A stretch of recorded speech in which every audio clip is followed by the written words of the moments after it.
तेरी सूरत निगाहों में फिरती रही, इश्क तेरा सताए तो मैं क्या करूं। कोई इतना तो आकर बता दे मुझे, जब तेरी याद आए तो मैं क्या करूं।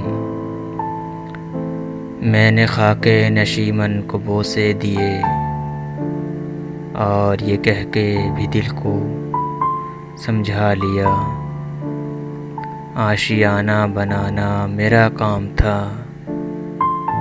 कोई बिजली गिराए तो मैं क्या करूं। मैंने मांगी थी ये मस्जिदों में दुआ, मैं जिसे चाहता हूँ वो मुझको मिले। जो मेरा फ़र्ज़ था मैंने पूरा किया, अब खुदा ही न चाहे तो मैं क्या करूं। शौक़ पीने का मुझको ज़्यादा न था, तर्क तौबा का कोई इरादा न था।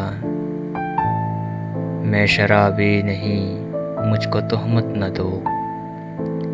वो नज़र से पिलाए तो मैं क्या करूं। हुस्न और इश्क दोनों में तफरीक है, पर इन्हीं दोनों पे मेरा ईमान है।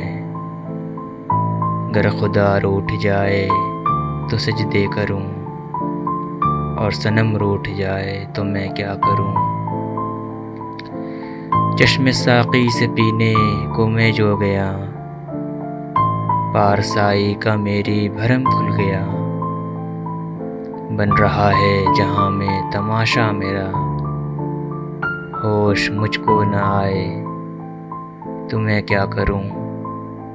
होश मुझको न आए तो मैं क्या करूं।